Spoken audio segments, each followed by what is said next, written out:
We now have Portland Nightshaders shirts and hoodies down in the description below. Be sure to pick one up today if you do want to support us moving into the APA and NCP season. Hey guys, John Jr. here, bringing you guys another APA video. For those of you who are new on the channel, welcome. My name is John Jr. This will be the second time that I am in APA. Last season, APA Season 5, I was fortunate enough to be the one applicant let into the APA, and I took that opportunity and I ran with it. You guys were insane enough to help me quintuple my channel size, going from 100 to 500 subscribers. We had a lot of good memories, such as losing to Wolfie Glick's Rain Dance My Latte, and then becoming the 9th seed and barely missing out on playoffs. We had a really fun season, and it was a really fun experience for me. I get to tell people that I faced the world champion, I faced Adrian, I faced all these really cool people, and I'm back. And I am so excited to be back. I actually can't express to you how excited I am. Look at this. I got APA shirt. I'm so excited. So if you're new, hey guys, John Jr. here, and today I will be breaking down my draft analysis for APA Season 6. This season, unlike last season, we went back to our roots of picking 11 Pokemon, and instead of a Mega, this time we are picking a G-Max, and then we're picking a Tier 1, 2 Tier 3s, Tier 4, Tier 5 with 400 free points to spend. We did end up doing post-home, so things like Zeraora and Kyurem are allowed, but there were still not that many Pokemon, so we did end up having to do 2 draft pools of 20 coaches, and we have so many cool coaches, by the way. Shout out to OG Albina and Dietite. 2 of my best friends are finally in this season, which is so awesome to say. But we also have a lot of other really cool coaches like Envy and Leo, Chimpact, just a lot of really cool people. And Moet, I'm coming for blood, Moet. But cutting to the chase, we did end up getting the 9th pick in the second pool, which is not optimal. So before we go any further, if you want to know who I am or what I do, be sure to check out the other videos on my channel. We are also uploading my personal league, NCP, alongside this league, and I have a lot of other really cool projects with a lot of friends. If you want to know more about me in particular, there's actually a video of a podcast I did with my buddy D-Ray that you can check out, and that should be popping up in the top right about now if you don't know anything else about me. And if you go watch my old videos, I warn you, be careful. Last season's APA to now is such a significant jump. You can just tell by me and who I am. I was 17 and I was small, I was really scared, and I was really anxious. And this season we're coming in and we're coming with a vengeance, man. I want nothing more than to win this league, and I think we can do it. I think we have the team to do it. I think we have the skills to do it, and I am so excited. But yeah, 9th pick. What do we have with 9th pick? There are not that many options left with 9th pick is what you would initially think, but we actually had a lot more options than I would like. Obviously with post-home, I've had a little bit more experience than I'd say most of the coaches in this draft as far as post-home drafts go. I've done a lot of post-home drafts, whether they be for fun or on the channel, and I kind of knew going in what like the top 10 Pokemon were and what should still be there, what shouldn't still be there, things like that. The one Pokemon that I really had my mind on was a Pokemon that I think is a top 3 in the format with certain buffs that it got. It was Kyurem, and it had Icicle Spear, it had Dragon Dance, it got Freeze Dry. Like, it got a lot of really cool stuff that I think puts it above a lot of Pokemon this generation. It got the stuff that it was really missing. It can break bulky waters, it can set up, it's really cool, and that was actually still there with this first pick. However, I decided to go with a different route. For those of you that don't know me, or don't follow my channel, or don't follow my drafts, Toxtricity is my most drafted Pokemon almost of all time, I think. Even in just for fun leagues, I think in Gen 8 I've done 10 leagues total, whether they be for fun or serious, and I've drafted Toxtricity in 8 of them. And this is no different. I could not pass up the opportunity draft Gigamax Toxtricity. Is Toxtricity G-Max worth a first round pick? Absolutely not. And is it worth the minus 40 points that we got with it? Probably not. However, I had to try out this Pokemon. I had to get the thumbnails for it. This Pokemon is so awesome and way too good to pass up, and it is just, I'm so comfortable with this Pokemon. Toxtricity is a Pokemon that's really cool because it has access to Shift Gear, so it can be ran physical as well as get speed boost and stuff like that, but it is a Pokemon that has a really good opportunity to be ran mixed almost every single week. It has decent enough coverage with things like Drain Punch, Fire Punch, Throat Chop, but even on the special side it gets things like Boom Burst, Overdrive, Sludge Wave, Snarl. Like, it has really good coverage for what it is, and at that it has 3 stabs with Punk Rock, because Boom Burst is essentially a base 182 stab move. Toxtricity is a Pokemon that I feel like has enough bulk to be able to live almost any hit one time, except for ground moves, obviously, but with that Gigamax form, it might be able to even live those moves. Doubling this Mon's HP is going to be insane. Once we get a Shift Gear up, this Mon basically can just win a lot of games, actually, because of the fact that this Mon's Gigamax move is actually its electric move. We still have the Poison type move, and what that means is we get the +1 special attack boost. The only issue with this Pokemon being Gigamax is that Boom Burst, Overdrive, and Snarl, things like that, are not boosted by Punk Rock, so we do have to be very mindful of that, but it's not like turn 1 Gigamax or anything, so I think we can play around that just fine. This Pokemon is a Pokemon I love building in all sorts of ways, whether they be Shift Gear sets, Silk Scarf sets, Focus Sash sets, like I've ran Safety Goggles, Assault Vest, Choice Scarf. Like there are so many different options for this Pokemon, it's insane. The only issue with that is with our Gigamax Pokemon, we have to hold a Pokeball. That is the special rule of G-Max Pokemon. We cannot hold an item, we have to hold a Pokeball, and our boy is going to be holding a Beast Ball this season. Even so though, I think this Pokemon's moveset and the ability to set up and sweep and have the +1 special attack in Gigamax form and have Boom Burst and have just all of these really cool moves, I think this Pokemon is going to be worth it. I'm super comfortable with it and it's going to be a lot of fun. Oh, and this Pokemon's nickname is Jay, after my best friend Jason. So next up, I talked about it. I was really expecting Kyurem to go. I thought it was easily the best Pokemon on the board, no questions asked, but it was still there when it got to me. So to pair with Toxtricity, we got Kyurem. Now, defensively, these Pokemon, on the surface, they don't synergize very well. However, offensively, these Pokemon synergize perfectly. The three things Kyurem has trouble with breaking are Steels, Fairies, and Waters. And while Toxtricity can't help with the Steels, which we do cover a lot later, it can help with the Fairies and the Waters. Kyurem, in my opinion, is a top 3 Pokemon in this type of format, with Dragon Dance, Freeze Dry, Icicle Spear,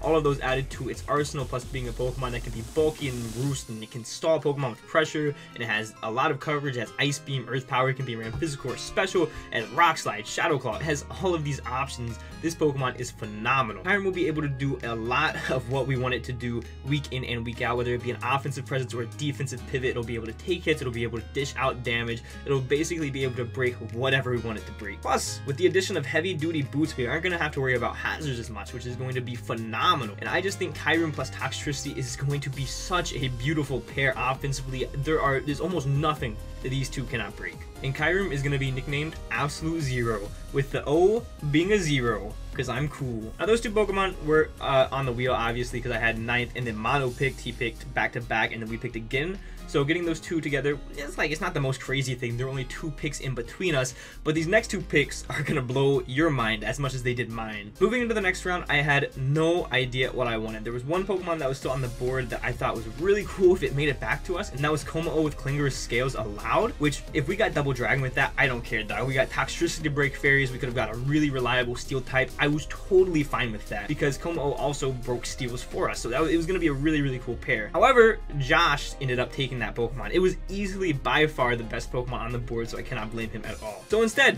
when it got to us, we got a Pokemon that should not be tier 2 at all. We tried to get it changed, but Panther, that old man, he doesn't listen. So I ended up taking advantage of it. We got Spin Cycle, Rotom Wash. Rotom Wash adds a very interesting dynamic since we already have an electric type, but it shares 0 weaknesses with Toxtricity actually. It adds a Levitate user, which is really helpful for Toxtricity. It gives us that ground immunity, which is super nice, and it gives us a Defogger to help out with Kyurem if we don't want to run Boots, which we aren't going to want to run every week. Rotom also got Nasty Plot this generation, which is phenomenal. Nasty Plot is a great asset on a Pokemon like this, especially when its dual stabs are super spammable. Spin Cycle here is also just a Pokemon that I absolutely love using, and while it doesn't help particularly with the things that we currently struggle with, which are going to be breaking those Steel types, it helps with a lot of other things. It helps pass around status, it helps get rid of hazards, you know, it gives us a ground immunity, like it gives us a lot of really cool things, and it's a Pokemon that I've drafted way too many times, a Pokemon that I'm super comfortable with, and I actually have it paired with Toxtricity in another league right now. I'm having a lot of fun with that, so I figured why not? I figured they pair really well together, and for tier 2 you cannot get a better deal. So 4th pick, there was something that slipped under the nose of everybody. Another Pokemon that I believe to be a top 10 Pokemon in the format was there in round 4,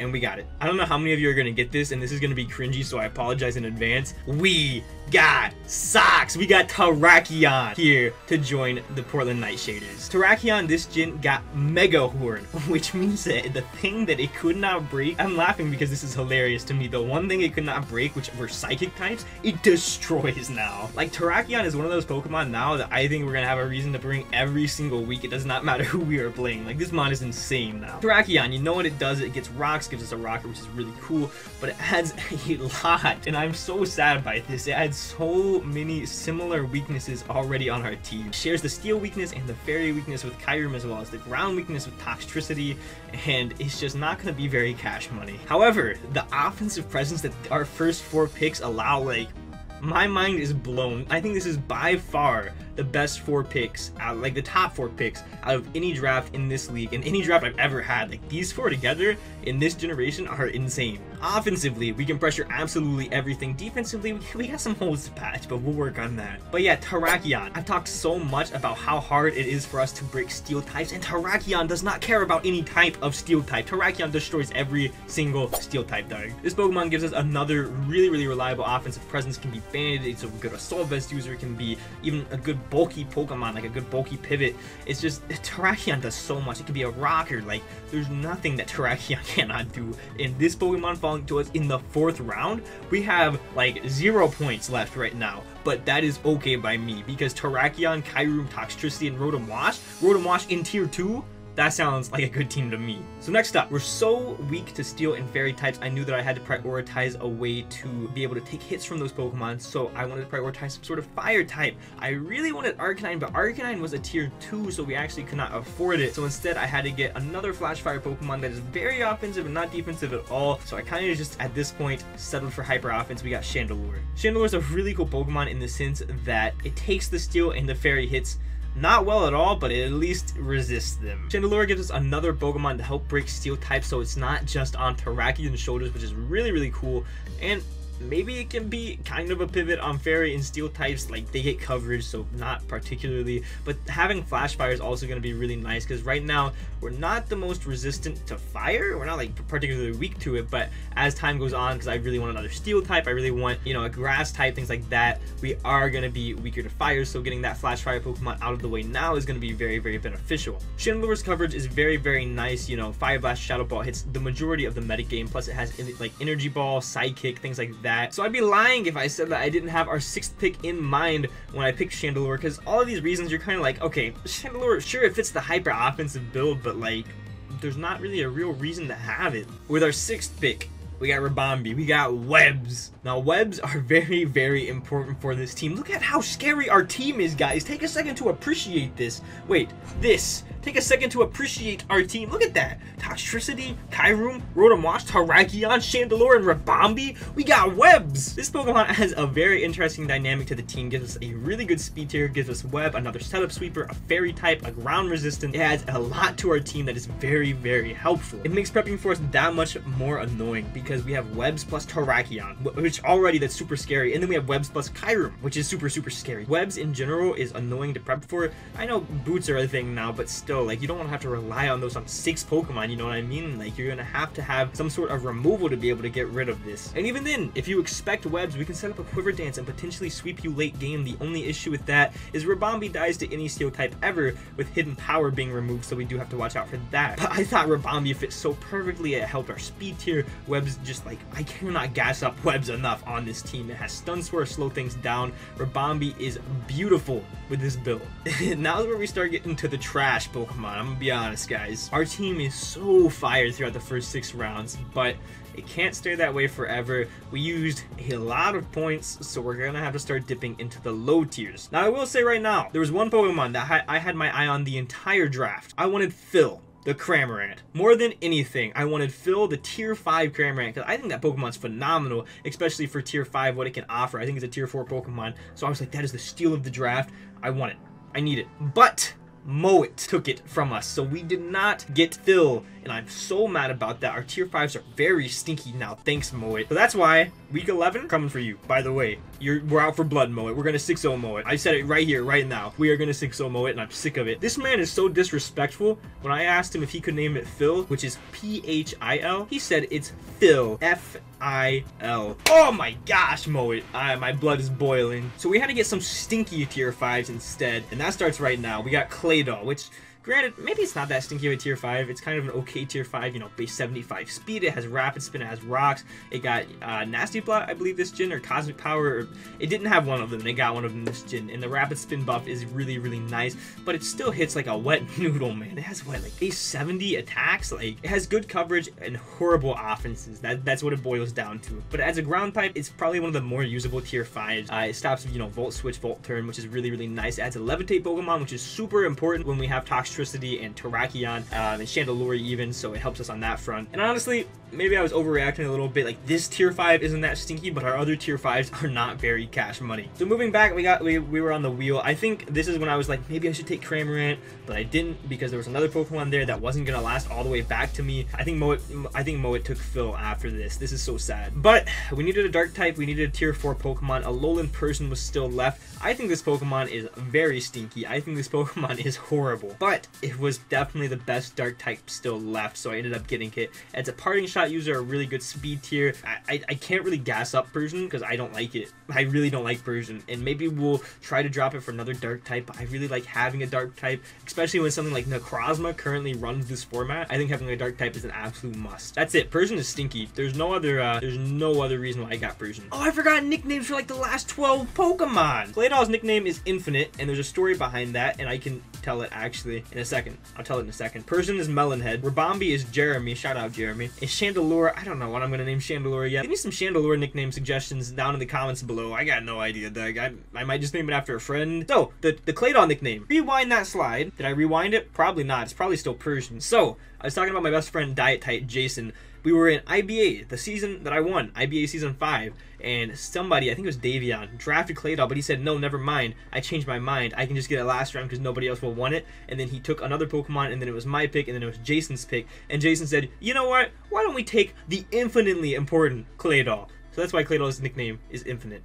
The next Pokemon, we needed a Steel type very badly, another Rocker preferably, and I really wanted Bronzong so bad, man. Bronzong plus Toxtricity pairs so nicely, but it's so sad because Jacob took Bronzong, so we did get sniped a couple of times this draft. Nothing too crazy, but we did end up getting another Pokemon that I think is very, very nice. We did end up getting Copperajah, which I think is, on ladder, I think it's a stinky, terrible, awful Pokemon, but in Draft League, I think it's a pretty good Pokemon. It has really good coverage, it has rocks, it has very poopy defenses, but that's okay because it has decent offenses and an okay HP stat, and we have Trick Room options on this team actually, so it's kind of usable. This Pokemon really just here, you know, take hits, do what it does, set up rocks. It has really nice coverage, which is really, really nice. It can help us take hits from Steel and Fairy types, and it helps us deal with Fairy types a little bit better. That's why I wanted to prioritize a good Steel type, as I got it in the 9th round. 10th overall.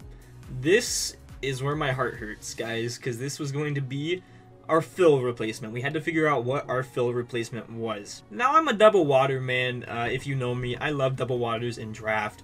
So Phil was literally the perfect Pokemon because it was also a flying type. I'm so mad we didn't get Phil, man. Hi Jay, I'm still recording my DA. It better be in there. where there's butter to be spread on cheeks. Giant take is there. Oh, how deep are you right now? I'm on Swoobat. Yo, Jay, why don't you go ahead and talk about Swoobat, dog? Alright, so our next pick, we got Swoobat. Now, I don't know if you guys know what Swoobat does, but it just wins games. We call it the built-in win gun with its useful utility and its fantastic attack stat. Okay, alright, you gotta go. You gotta get off here, dog. I was talking about how mad I am at Moet because he took Phil, and how disrespectful he is because yeah, but from the darkest of days, heroes emerge. Swoobat. I'm gonna bring it to no games. I don't know how much I'm gonna leave that in, but Jason just FaceTimed me. Swoobat is no Phil. Swoobat's kind of stinky. Its defenses suck. I love the design, but it's a bad Pokemon. The nickname is going to be Phil backwards now, despite Moet. It gives us a flying type, a defogger. I'm not gonna be bringing it to probably any games unless you forgot your dark type on the draft board. Lastly, I have to stand up for this one, guys. Oh wait, you can't see my face.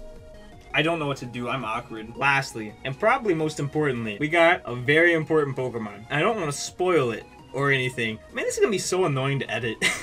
We got Snom, guys! Look at him! Look at him! We got him! I love Snom so much, man. That's my favorite. That's one of my favorite Pokemon. That's my favorite Gen 8 Pokemon. That's a good Pokemon, dog. So, basically, funny story, they banned Snom because I was gonna draft it. We did like 2 drafts because we did one pre-home and one post-home. We ended up going with the post-home one, and I was gonna draft it in the first one, and word got around, and Mitty and Panther, Mitty and Panther were really good friends. They wanted to spite me, so they banned Snom. So for 10 rounds, Snom was banned by D and Mitty, and I said, Mitty, can you cut me a deal? can you unban Snom if I draft it? And now we have Snom on our team. This Pokemon is a powerhouse with base probably like 20 special attack, and he can't learn Ice Beam. He will teleport behind you and Ice Beam you until you freeze and die. I don't know how they let me get this powerful of a Pokemon round 11 in the draft. This Pokemon at 11th pick, like, that's like getting, I don't know, like Aegis Slash 11th, but better. This Pokemon adds so much to the team. It gets Bug Buzz, it gets Attract. Like, there's nothing this Pokemon cannot do. And most importantly, we drafted it just so we could have a draft slide. We dropped it for Blossom Week 2, but it's still here, and I really like we drafted it because I love the Pokemon so much, man. And I just wanted to say that I drafted Snom and APA main. That is gonna be the team, guys. Thank you so much. So that is gonna be the team, except we did get Blossom instead of Snom. Just, you know, as a ground resist. I think it's a pretty alright tier 5. It's no fill, but it's okay. Who knows? Maybe we'll bring Snom week 1. I don't know. So that is gonna be the squad, guys. I hope I keep it chilling on the Snom slide. That is the team.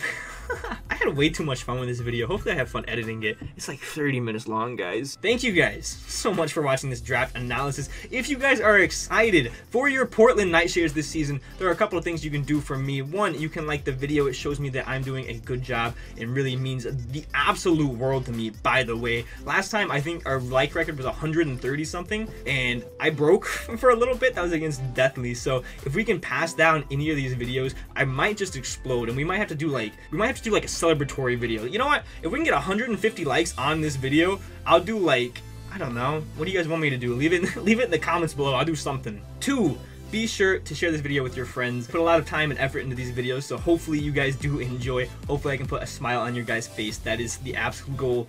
And 3, be sure to subscribe so you don't miss any APA uploads this season. Oh, and part 2, we have shirts now, so be sure to grab a shirt if you do want to support your Portland Nightshaders this season. There will be a link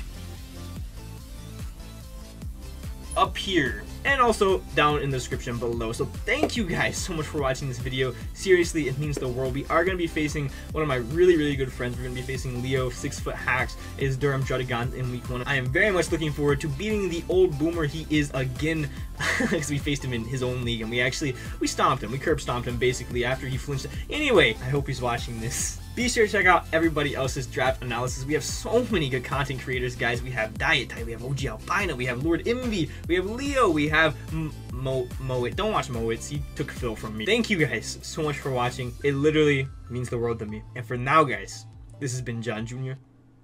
signing off.